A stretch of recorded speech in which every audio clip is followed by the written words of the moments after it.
30절에서부터 34절의 말씀입니다. 구약성경 355면에 있습니다.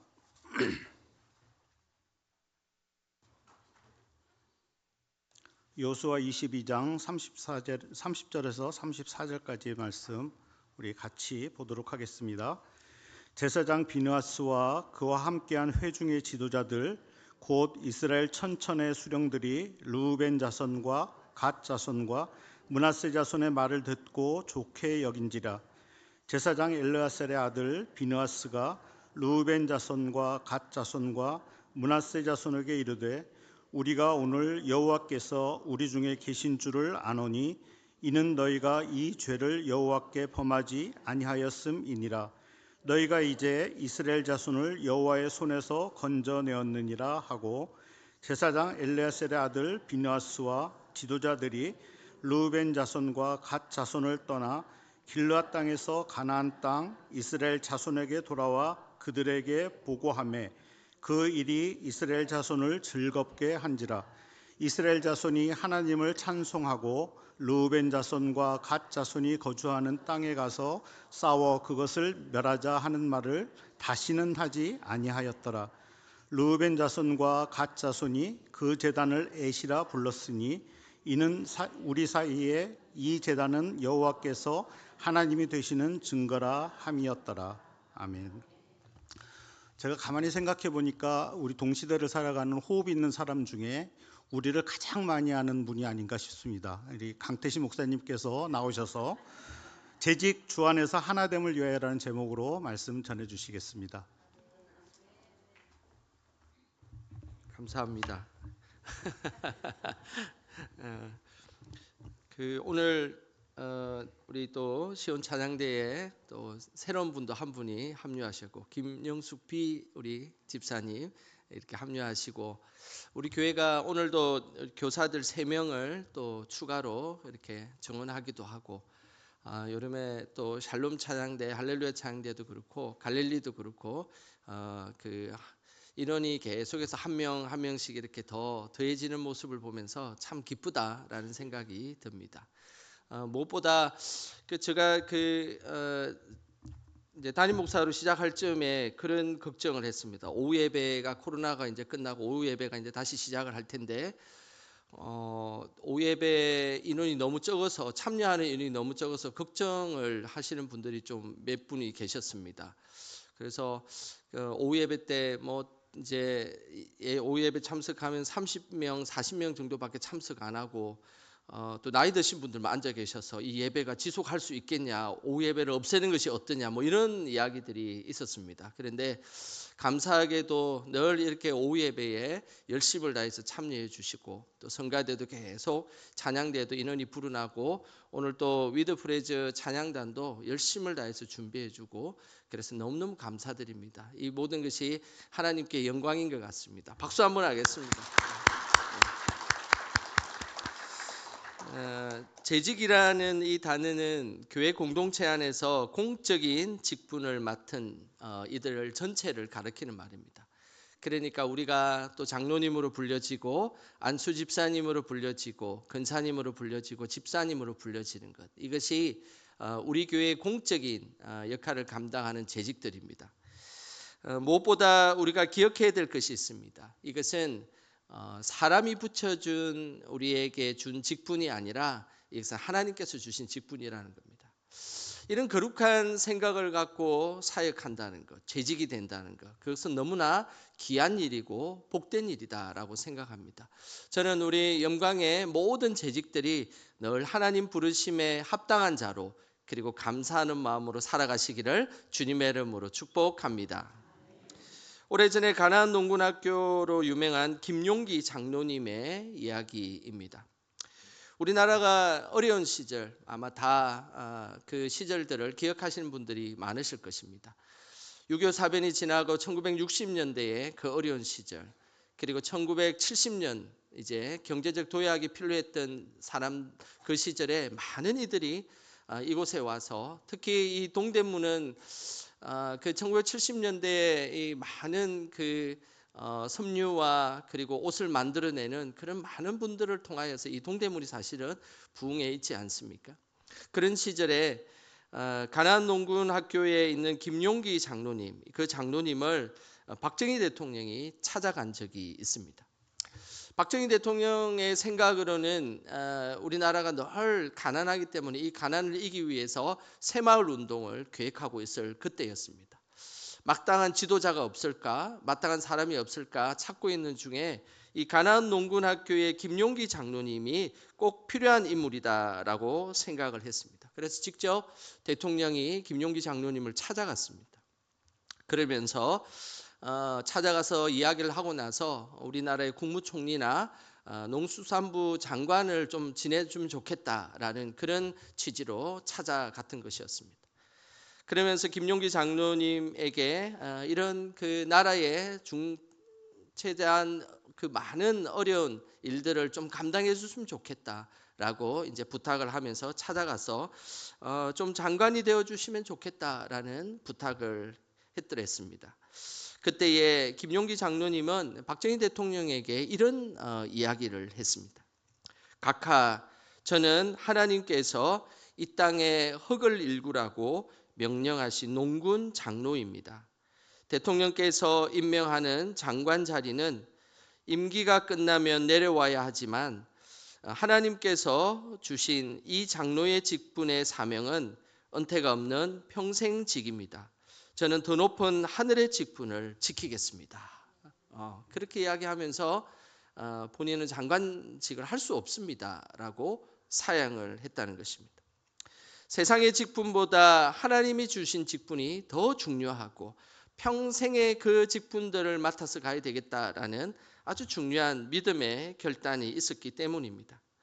우리 같으면 어떻게 했을까요? 장관직은 한 5년 하다가 다시 그 교회를 돌아올 수도 있고, 그죠? 그 일을 또 감당하다가 다시 우리가 또 주님 주시는 직분들을 감당할 수 있지 않습니까? 그런데 생각하기에 충분히 그럴 수 있습니다. 또 때가 되면 여기 우리 교회에 있으신 분들 중에 장관으로 초대받아가지고 가면 저도 영광이고 기쁨이 되겠다 그런 생각은 듭니다. 그런데 오늘 여기에서 하고자 하는 이야기는 세상이 주는 직분보다 하나님 주신 직분을 귀하게 여겼다는 것입니다. 이것은 참 귀한 일이지 않습니까? 세상에 그 많은 직분들이 있지만은 그 직분들 속에 하나님께서 나를 장로님으로 세워주시고 안수 집사님으로 세워주시고 근사님으로 세워주시고 집사님으로 세워주셨다는 그 은혜를 우리가 잊어서는 안 된다는 사실입니다. 나중에 김용기 장로님은 아시아의 노벨상이라고 하는 막사이상이라는 그 유명한 상이 있습니다. 그 상을 받게 되었고 그의 자녀들도 훌륭한 목회자와 교육자로 나중에 헌신하게 되었습니다. 무엇보다 그 가문이 믿음의 대가 아름답게 이어지는 그런 정말로 복된 가문이 되었다는 사실을 우리는 기억해야 되는 것입니다. 저도 목사 안수를 받을 점에 하나님 앞에 다짐한 것이 있습니다. 그것은 제가 박사로 불리고 또 교수로 불리는 것보다 목사님으로 불리는 목사로 불리는 곳에서 늘 쓰임 받아야 되겠다라고 하나님 앞에 기도한 적이 있습니다. 하나님께서는 참 귀하게 그 기도를 들어주신 것 같습니다. 이 영광교회에서 이렇게 늘 성도님들이 저를 목사로 부르지 않습니까? 그래서 너무너무 기쁘고 그 직분이 너무나 귀하다라는 그런 고백들을 하게 됩니다. 우리도 하나님께서 주신 직분을 세상의 그 어떤 것보다 귀하게 여기시는 우리 모두가 되기를 주님의 이름으로 축복합니다. 믿음의 공동체는 하나가 되어야 합니다. 하나가 되지 못하는 공동체는 너무나 그 공동체는 힘든 공동체가 됩니다. 하나 되지 못하는 요소 중에 하나는 말입니다. 말이라는 것은 참으로 조심해야 합니다. 왜냐하면 오해를 할 수 있기 때문입니다. 이 믿음의 공동체에서 말 때문에 힘들어하는 경우들, 그리고 말 때문에 오해를 사기도 하고 어려워지는 경우들이 참으로 많습니다.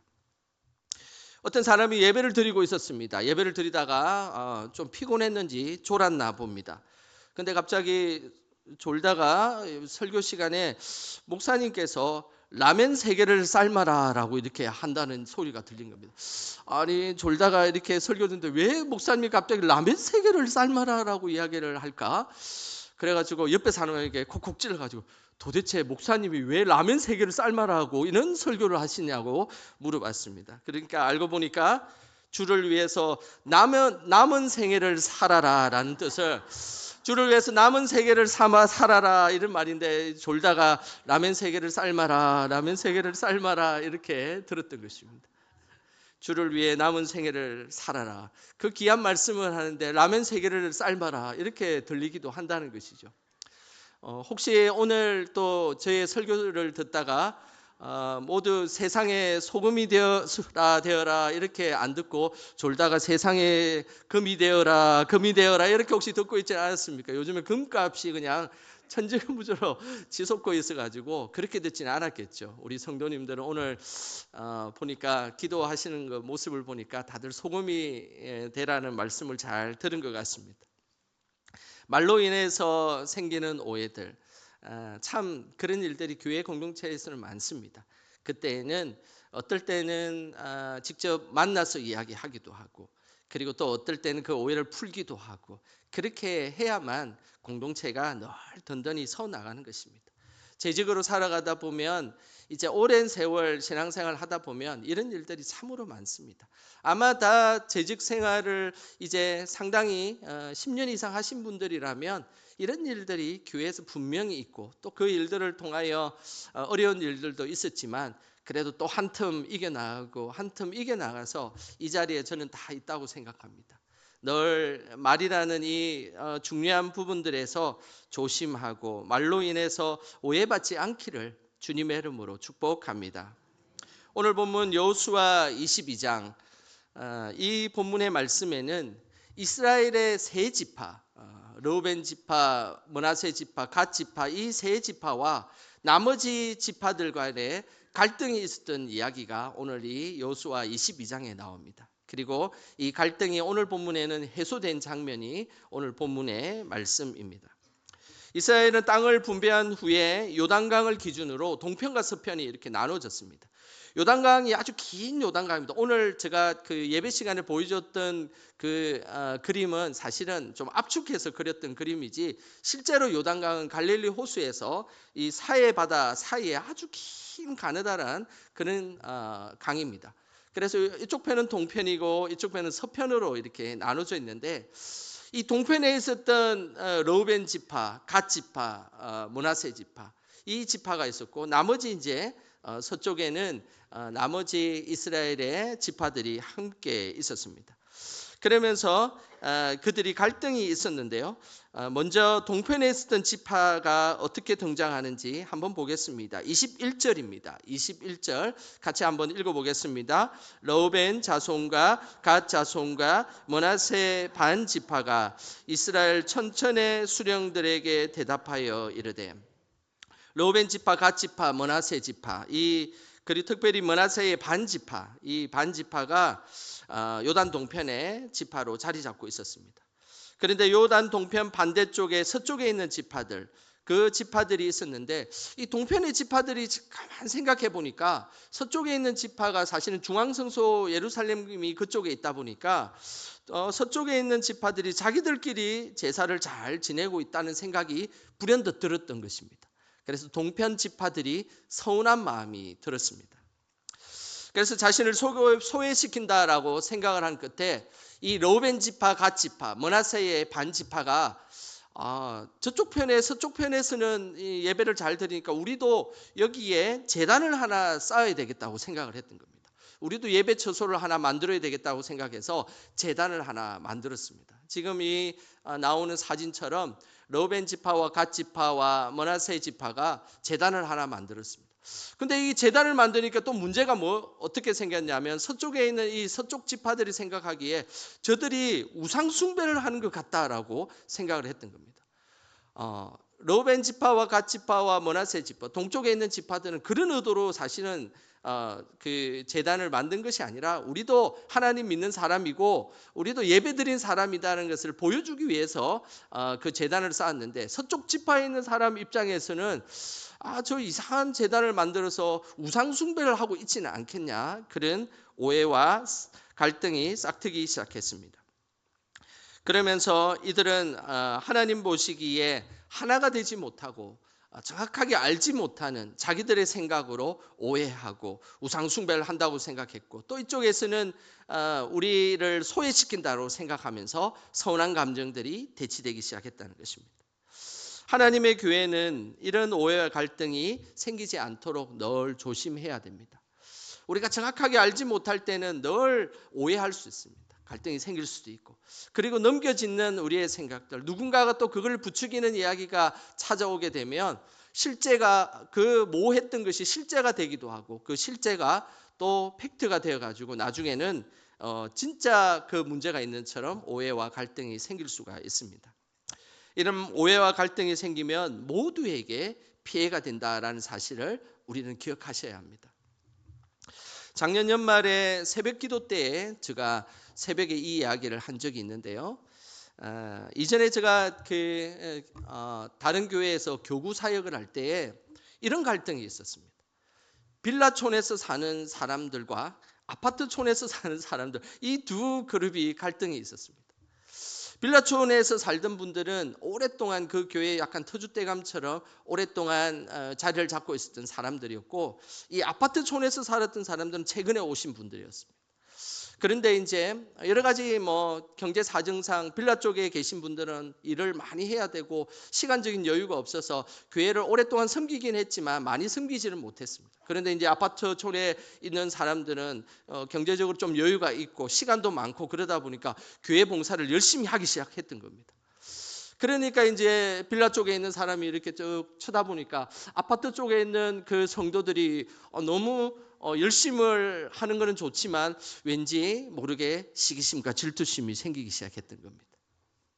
그래서 이 빌라촌의 사람들과 아파트촌의 사람들이 어떻게 극명하게 나누냐면, 빌라촌에서 장례가 생기고 무슨 결혼식이 생기면 다들 빌라촌에 있는 사람들이 몰려가가지고 막 칭찬을 해주고 격려해주고 조의금과 축의금도 해주고, 근데 아파트촌에서 뭔가 대소사가 생기면 한 명도 가지도 않는 겁니다. 그러면 또 아파트촌에서 가만히 있겠습니까? 아파트촌 사람들이 또 결혼을 하면 이쪽에 있는 사람들은 다 몰려가가지고 축하해주고 그러는데, 빌라 쪽에 있는 사람들은 아주 바람만 불고 그리고 별로 반응이 없었던 겁니다. 그런데 이것이 나중에 이제 어디까지 치닫게 되었냐면 항존직 선거가 일어났습니다.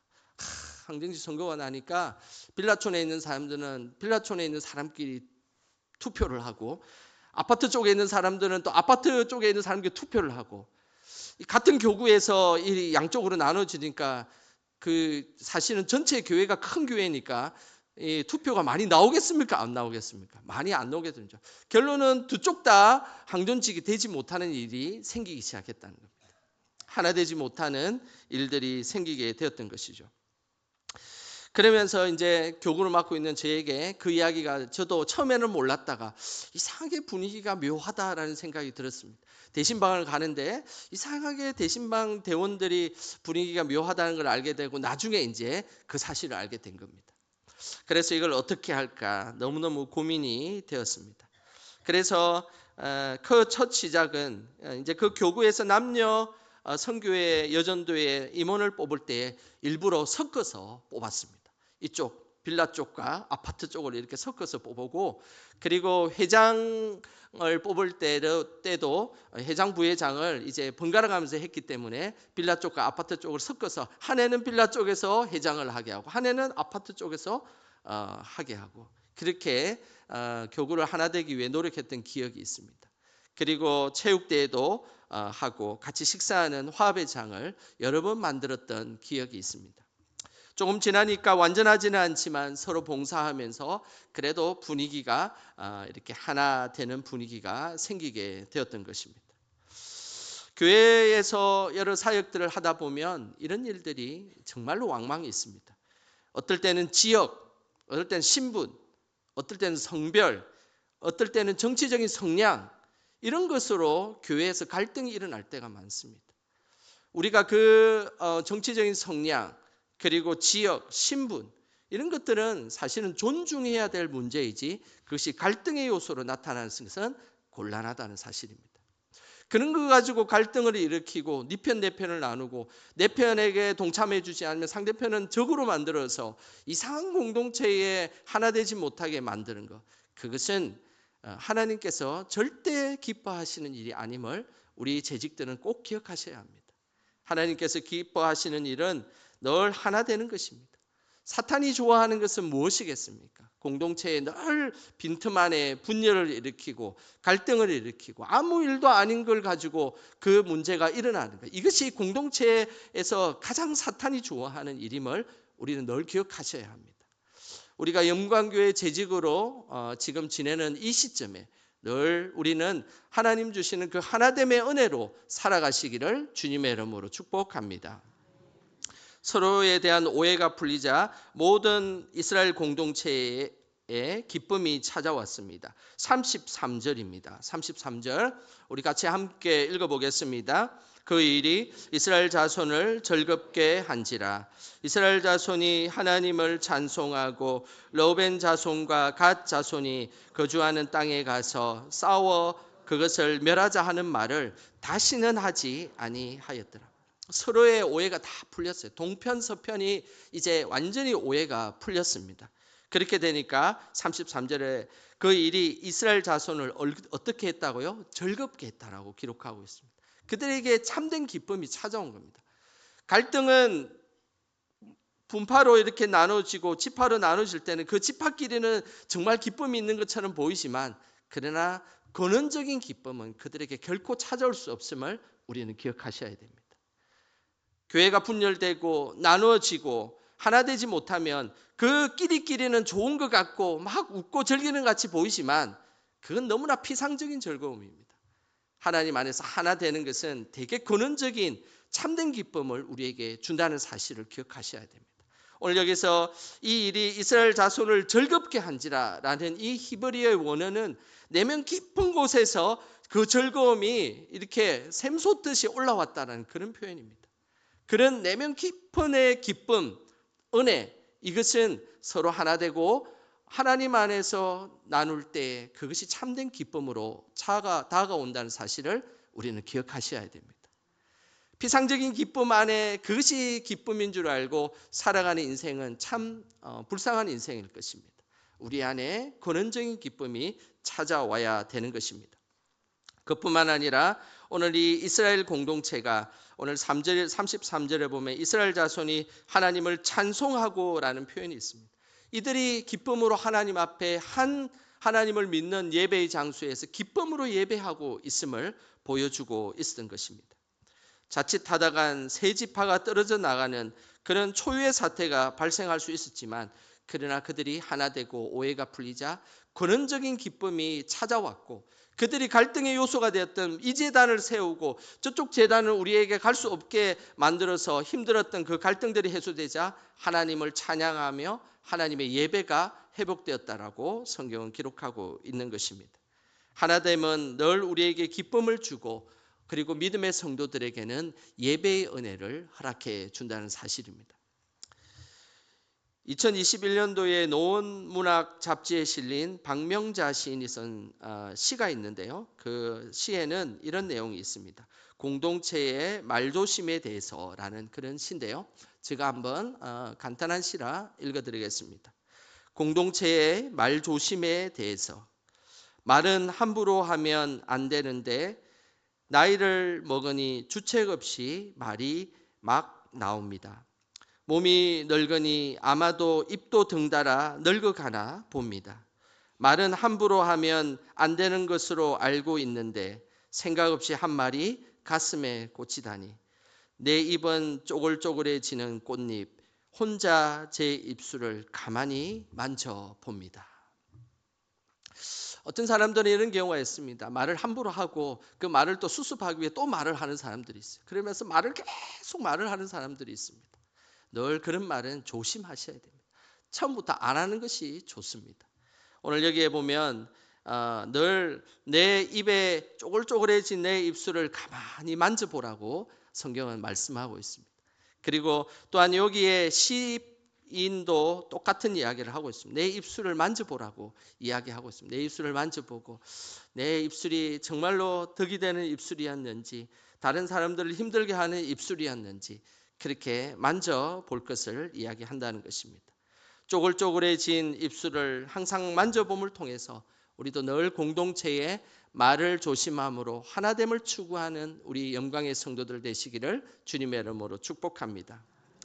이스라엘 자손들이 말로 인해 오해가 풀리자 이 일을 기념하기 위해서 동쪽 제단의 이름을 이렇게 붙였습니다. 34절입니다. 같이 읽어보겠습니다.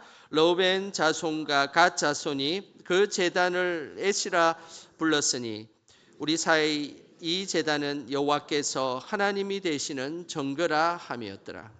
동쪽 지파 사람들은 제단을 에시라는 그런 이름을 붙였습니다. 이 에시라는 이 단어의 뜻은 정거 정인이다라는 그런 뜻입니다. 이제 에시라는 제단을 통해서 우리가 하나 되었고 예배의 회복이 되었고 갈등이 해소되었다라는 것을 분명하게 증거하면서 동서가 화합되고 하나 되었다는 것을 하나님 앞에 증거로 나타내었던 것입니다. 하나님의 교회는 늘 하나 되어야 합니다. 분열과 갈등을 시키는 것은 절대 있어서는 안 됩니다. 결국 분열과 갈등은 사탄이 좋아하는 먹잇감이라는 사실을 기억하셔야 합니다. 그리고 결국 그런 일이 생기면 공동체 전체가 손해를 보고 그리고 많은 물질적인 피해와 인적인 피해를 보게 된다는 사실을 기억하셔야 합니다. 특별히 우리 재직들은 늘 하나 되기 위해 노력해야 합니다. 고린도전서 1장 10절의 말씀처럼 주 안에서 같은 말을 하고 그리고 같은 마음을 품고 그리고 같은 뜻으로 나아가는 것, 이것이 하나님께서 원하시는 믿음의 모습임을 기억하시길 바랍니다. 이제 우리를 하나 되기 위해서 장로님으로 부르셨고 안수 집사님으로 부르셨고 근사님으로 부르셨고 집사님으로 부르셨습니다. 우리 영광교회는 60년이라는 세월 동안 늘 하나님께서 든든히 지켜주셨습니다. 앞으로 살아갈 날들은 우리가 또 하나님 앞에서 하나 될 때에 그 귀한 날들이 우리에게 펼쳐지게 될 것입니다. 60년을 맞이하는 우리 영광교회, 앞으로 더 하나 되어서 우리 재직들이 그 모습으로 하나님 앞에 더 큰 하나님의 미래의 역사를 바라보는 우리 영광의 모든 재직들 되기를 주님의 이름으로 축원합니다. 기도하겠습니다. 하나님 아버지 감사드립니다. 저희들이 부족하지만 재직으로 삼아주셔서 감사드립니다. 주께서 주신 직분 잘 감당하게 하여 주시고 하나님 안에서 즐거이 헌신하며 나아가게 하여 주시옵소서. 무엇보다 하나 되기 위해 노력하게 하여 주시고 주님 안에서 같은 말을 하고 같은 마음을 품고 같은 뜻으로 나아가는 우리 영광의 모든 재직들을 될 수 있도록 주님 인도하여 주시옵소서. 예수님 이름으로 기도드립니다. 아멘.